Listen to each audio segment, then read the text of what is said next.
little bit. I have a few things to talk about up top, and then we'll get right to your questions. So first of all, to add to information already provided earlier by the White House, at the direction of the President of the United States, fighter aircraft assigned to U.S. Northern Command successfully took down a high-altitude airborne object off the northern coast of Alaska at 1:45 p.m. Eastern Standard Time today within U.S. sovereign airspace over U.S. territorial water.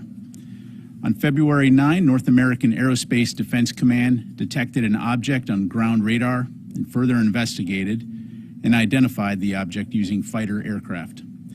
The object was flying at an altitude of 40,000 feet and posed a reasonable threat to the safety of civilian flight. U.S. Northern Command is beginning recovery operations now. U.S. Northern Command's Alaska Command coordinated the operation with assistance from the Alaska Air National Guard, Federal Aviation Administration, and the Federal Bureau of Investigation. We have no further details about the object at this time, including any description of its capabilities, purpose, or origin.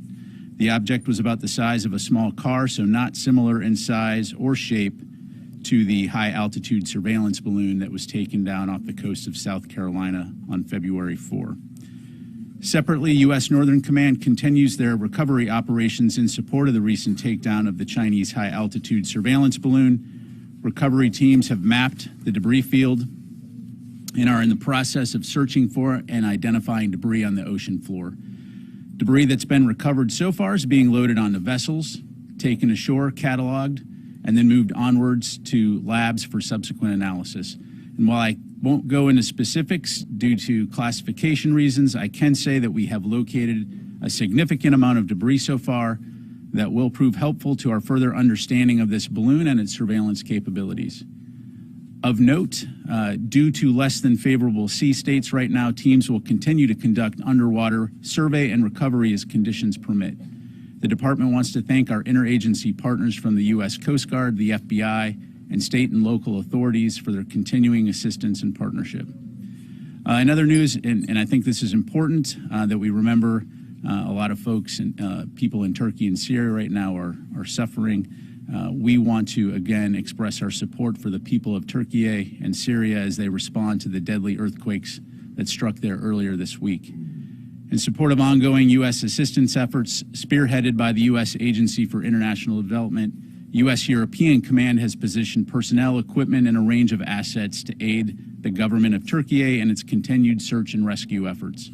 This includes the U.S. Navy's George H.W. Bush Carrier Strike Group, repositioning to the eastern Mediterranean Sea to provide logistics, medical, and rotary airlift support if required.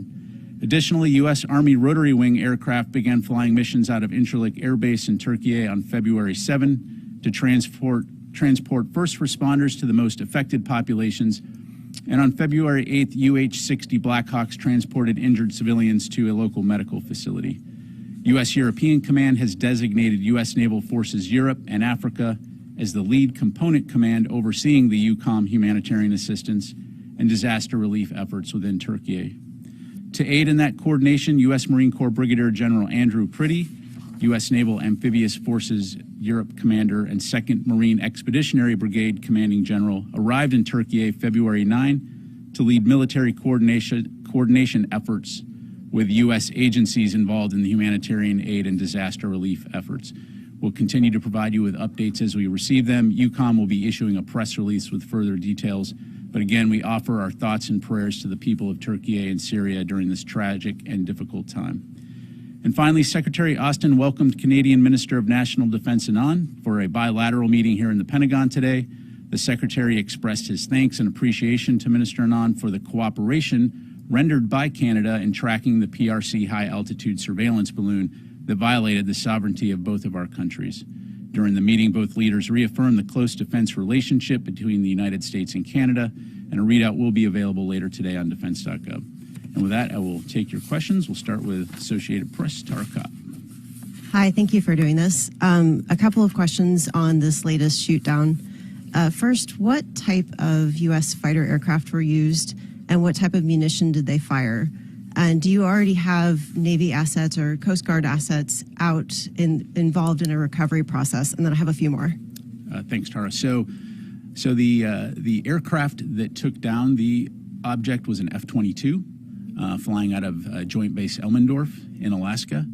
It employed an AIM-9X to take down the object. In terms of assets that are currently involved, in terms of recovery, we have HC-130, HH-60, and CH-47 aircraft participating in that recovery effort. Okay. You mentioned there was a reasonable threat. Was there also a threat to potentially this object detecting some of our more sensitive radar capabilities that are based in Alaska?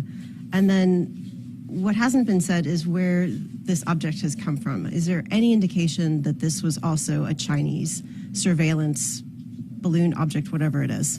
Yeah, so at this point, we don't know the origin of the object. Again, we will know more once we're able to potentially recover some of those materials. But the primary concern, again, was the potential hazard to civil flight. And so, again, we'll know more later. Thank you. No perceived threat to any of the radar installations that we have based in Alaska? Again, right now, we'll know more once we assess it. We'll just leave it at that. Thank you. Liz.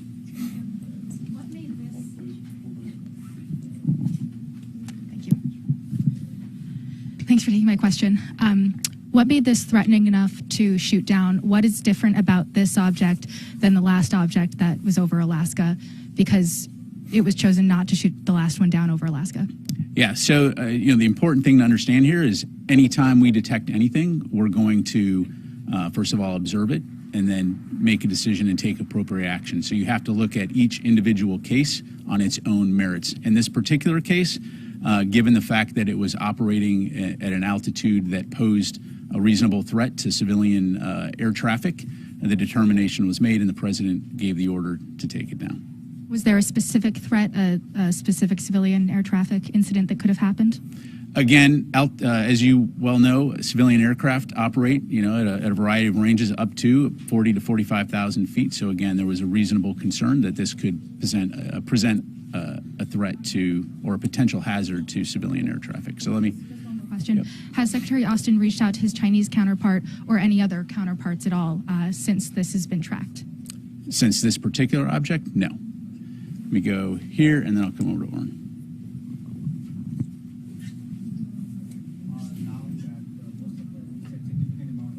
Things from the previous balloon have been recovered.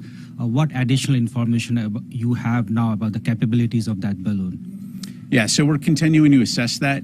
Again, I'm not able to go into more detail other than, in addition to learning a lot about the balloon and the capabilities that it has while it was over the continental United States, we have identified or located a significant amount of debris on the ocean floor that will be very beneficial to us learning more about it. But at this point in time, I'm not going to have more details. Manufacturing label on these equipments or the balloons indicate that they're all manufactured in China, sourced from China? Again, I'm not going to have details to provide it at this point in time. Also say that Last 39 other countries have indicated they have seen balloons in their territories. Are you sharing those information from the Pentagon to these countries, or the capabilities, how you shot them down? So in terms of what we're learning about these balloons, I know the State Department has talked to this in terms of our international outreach. Certainly, the Department of Defense plays a role in those relationships, and so we will continue to work with our allies and partners to share information along with our State Department colleagues. Let me go to Orrin. Two questions. First, did this object show any signs of maneuverability or propulsion? And then you and other Pentagon officials made a big deal about how much intelligence was gathered by letting the other one float across much of the United States, and yet you shot this one down before it entered the United States. Is that the Pentagon bowing to political pressure? Was there nothing to gain from this one? Yeah, so again, we're going to judge each of these on its merits. No indication at this time that it was maneuverable, but again, we'll know more.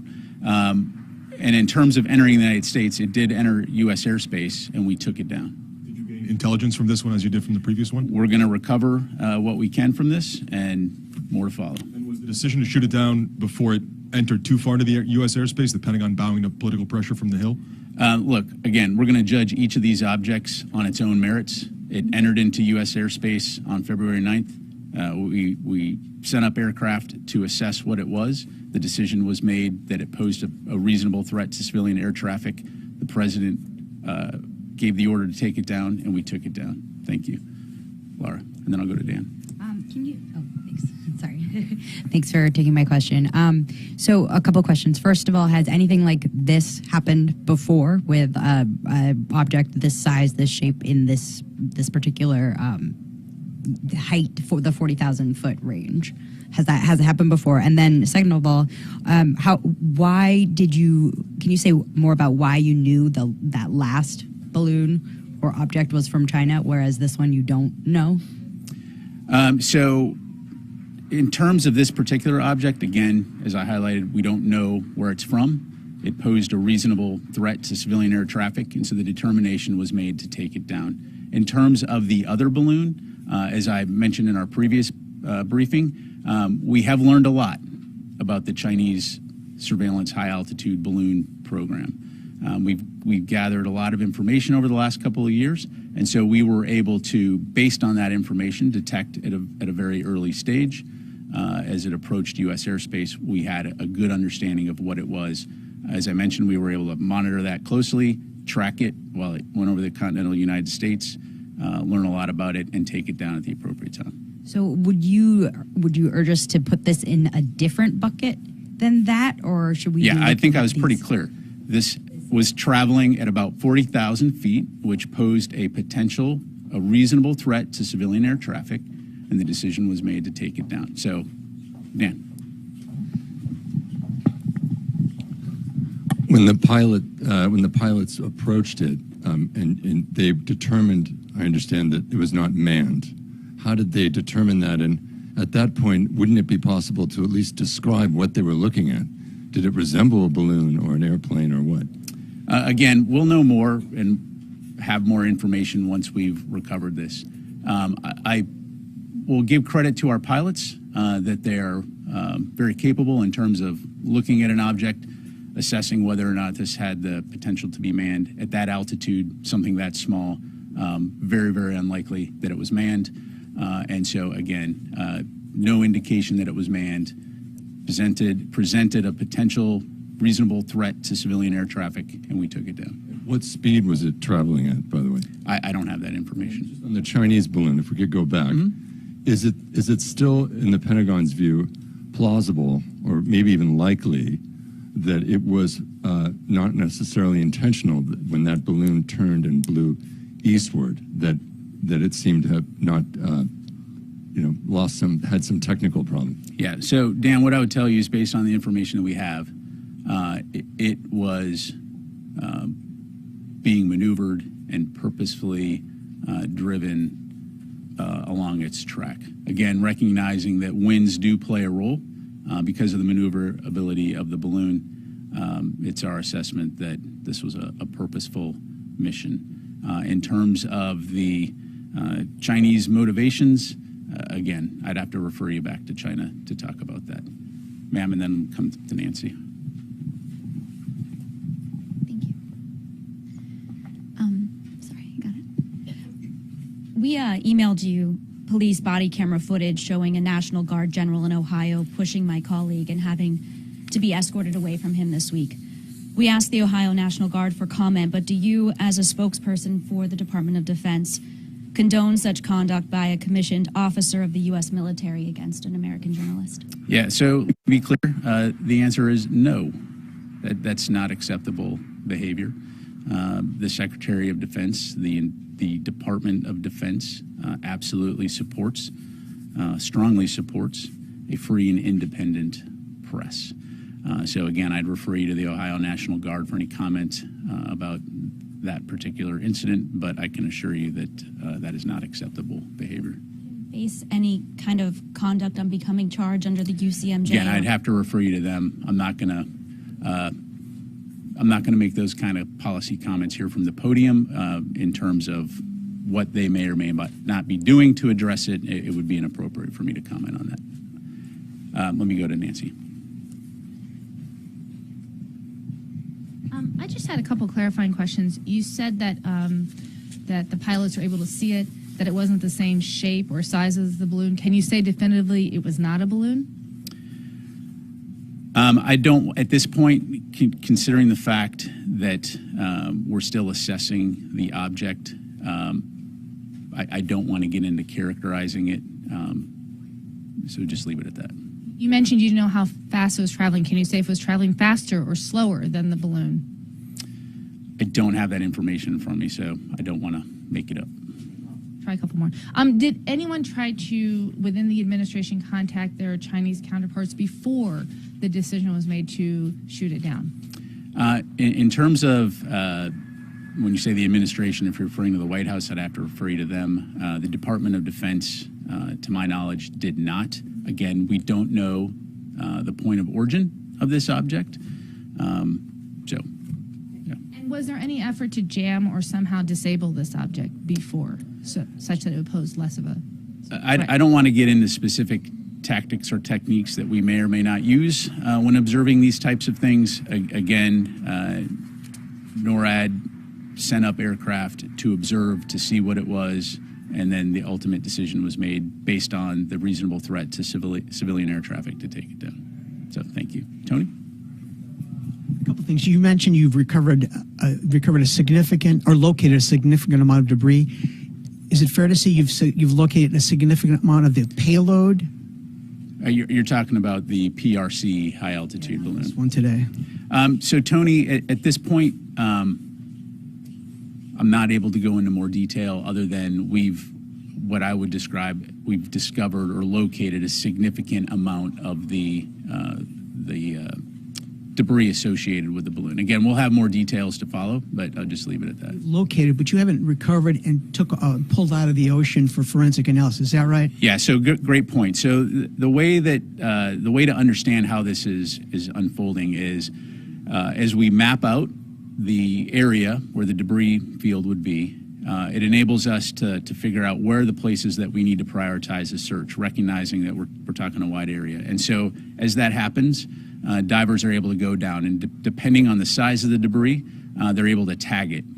So debris that can be brought up quickly is brought up, put on a vessel, taken ashore. Debris that's going to take more time, and again, especially given the current sea states, it may take a little longer. We know where it is, so we tag it, and then we'll go back and eventually recover all of that and bring it up. So the equivalent is you found the Titanic, but you haven't started pulling up debris yet from it. Exactly. I want to ask you about the overall program. You said you've been learning a lot about this balloon program over the last couple of years, yet the annual China report doesn't have a peep about balloons in there. You spend a lot of money and effort, but no balloons. We learned about Taiwan and China's balance of power against them, and satellites and jets, but no balloons. Why not? So Tony, what I would say on the unclassified China Power report, right? There's going to be certain elements, intelligence aspects in the unclassified version that may not be included in that particular report. In terms of what's in that report and what's not in that report, again, we can go back and look at that, but I can assure you that there are a lot of activities that we continue to monitor to include this balloon program, and we've learned a lot over the last couple of years. The classified version has balloons in there. I'd have to go back and look. I do not know the answer to that. Thanks. Let me get a couple other folks here. Mike, and then Pat. The only reason the American people know about the first balloon is because a couple of guys in Montana spotted it and it leaked out. My question is, if it had remained secret and had not become a spectacle and arguably an embarrassment to the White House, would you have shot it down or allowed it to continue on its way? So you're asking me to speculate? So Mike, I'll kind of just push back a little bit at the assertion there. So first of all, again, what made this balloon different was the length and duration that it was over the continental United States. Look, we track activities all over the globe on a daily basis, some of which will remain classified because, again, we don't want to reveal sources and methods. In this particular case, I can tell you that there were efforts underway to make that public. Montana journalists reporting notwithstanding. All that to say, look, there are going to be times when there's activities happening that we're monitoring that we're not going to go public, especially if it doesn't present a particular or pose a significant threat to the American public. But again, as we monitored that balloon, there was an effort underway to ensure that folks understood what this was, especially given how visible it was. And I'll just stop there. Thank you. Yes, ma'am. Thank you, General. First, a really quick follow-up on Tony's question. At this point, is the Pentagon reassessing the need for counter balloon or counter object capabilities at that altitude at this time? So what I would tell you is not, in the Air Force sometimes we talk about don't get platform specific, right? So what we're talking about is monitoring the domain and having domain awareness. And again, as I highlighted, seems like a couple days ago, probably last week, we're continuing to learn more about this program, which enables us to identify and track objects, and thus ensure that we're continuing to protect our skies and our airspace. Thank you. So, and then, real quick, first, do you and Admiral Kirby know the shape of this new object? And if so, what is sort of the reason for why you can't share its shape before it was shot down? And then separately, how is the recovery efforts of this new object downed over ice different from the one downed over the coast and water? And are you guys using unmanned systems for this new object as well? Yeah, thank you. So in terms of the shape, I don't know. I have not seen any imagery of it. I'm just telling you the verbal characteristics as it was described to me. In terms of the difference in the recovery effort, I mean, again, so this literally was, an hour and a half, 2 hours ago. So that's underway right now. So more to follow on that front. Right now, I think they're moving to the site. We'll have more to follow in the days ahead. Let me go to a few other folks here. Sorry. Some new folks back here, and then we'll go over here to Mike. The object was spotted yesterday. Is that the first that we saw it? Or did we see it coming in a couple days before? No, it was spotted yesterday. And for follow-up, did what we learned about the first balloon last week, did that help us detect this object? I would say that, again, when we detect objects, let me just back up. So what you're asking is, did what we learned from the PRC balloon help us track this? Kind of a little bit of apples and oranges, right? In terms of NORAD Northcom maintains the ability to track objects. So again, they tracked this as it approached and entered into U.S. airspace. Again, we're still assessing what this object was. So I don't know that we learned anything new as a result of that, other than, again, I think we're all, to include the media and the public, very attuned to balloons at the moment. So thank you. Yes, sir.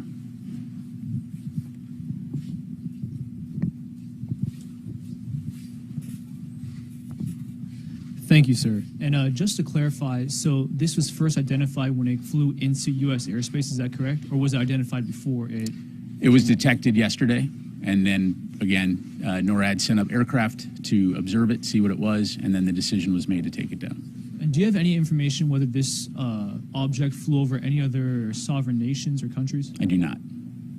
Okay. We have time for a few more. Let me go to Joe. Question about the recovery effort.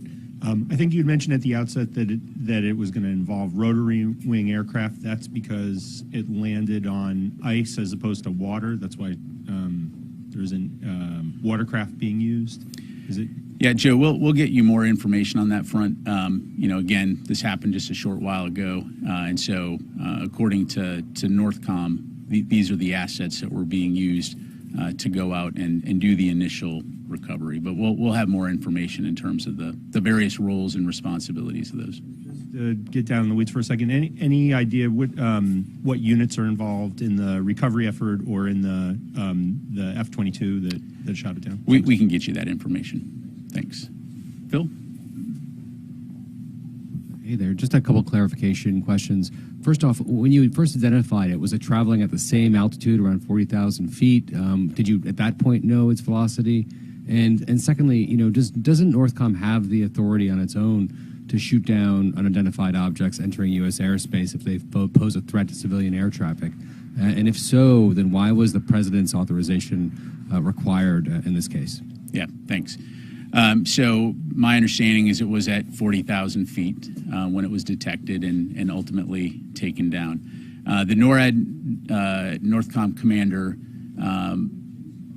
does not have the authority necessarily to take down an object if it's not posing a potential hostile intent or actions.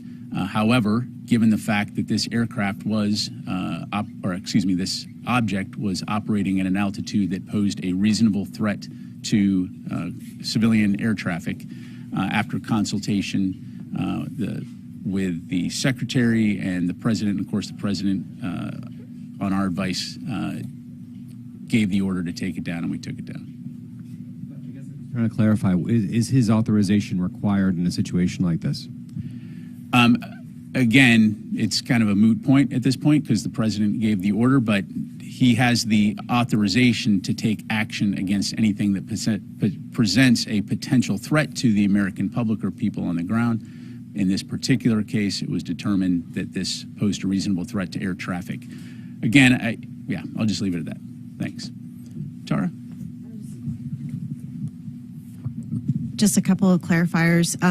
Was it a single F-22 or a pair that were up today for the shot? And then when NORAD sent the initial aircraft up to sea, was there any sort of hailing or any type of warning given? Typically when an aircraft makes an incursion into protected airspace, there's a whole lot of procedures that have to be followed before it would escalate to something like this. Okay, well, this was an object, right? So it wasn't an aircraft per se. And to answer your earlier question, it was a two-ship of F-22s, but one aircraft took the shot. We've got time for one more. Go to Liz. Really quick, when it was started to be tracked last night, were you able to tell what direction it was coming from? This was traveling in a northeasterly direction when it was taken down. And then one more, the aircrafts that were observing it, what type of aircrafts were those? I'll have to come back to you on it. I think I know, but I don't want to make it up from the podium, so we'll come back to you on that one. Okay, thank you very much, everybody. I appreciate it.